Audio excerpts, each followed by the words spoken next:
to, you heard what he said about lifestyle, and that is very crucial. Yeah. A lot of people do not control what they eat.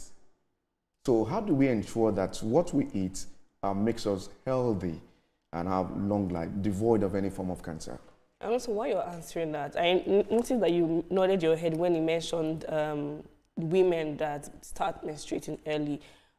What age would you put that early bracket in? Early.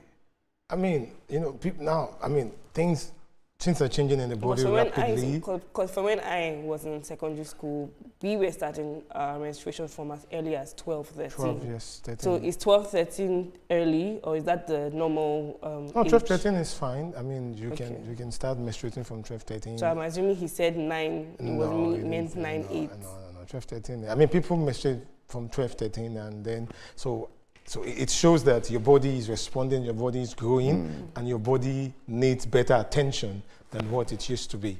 Yeah, so it's so, I mean, you talk about lifestyle, you talk about what we eat, but the truth is, I mean, every food that we eat must be healthy. I mean, you can say, okay, we were having a conversation, I mean, about last week, and a child came into the hospital, and it's like, oh, they said I should not eat these, I should not eat, and the coach was like, why? Why are you not eating this? So what you eat or what you not eat does not have a cause for cancer. Is cancer hereditary?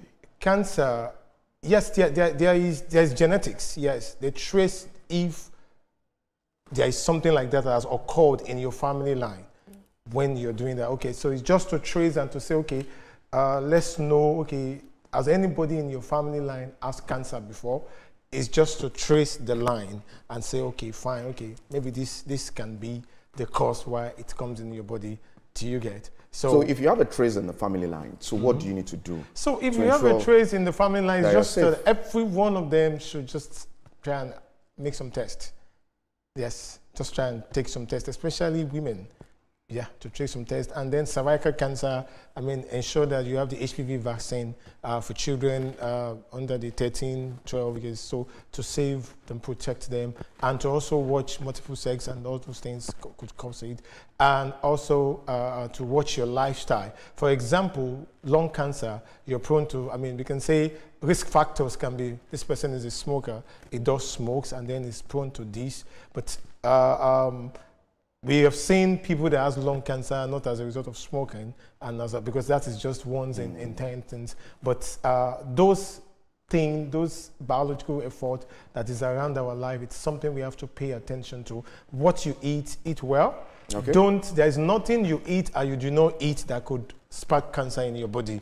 But the most important thing for you, it's like you controlling your diet.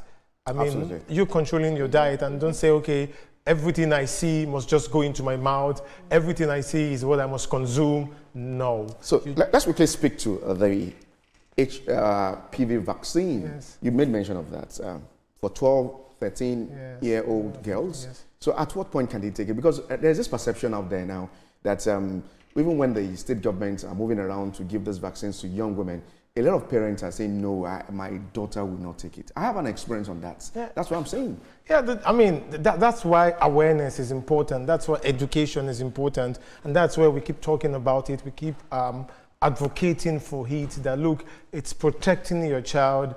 Imagine, I mean, all these vaccines that people, I mean, that when you have a child now, you take those child to the hospital, they give you tuberculosis vaccines, they give you measles vaccine, all those vaccines. So imagine years ago when those vaccines were introduced, I'm sure there'll be kickback also. They're like, no, you don't want to turn my child. I mean, for example, I mean, when COVID struck, I was not in the country, and I tell you, I think I have 6 shots of COVID vaccine.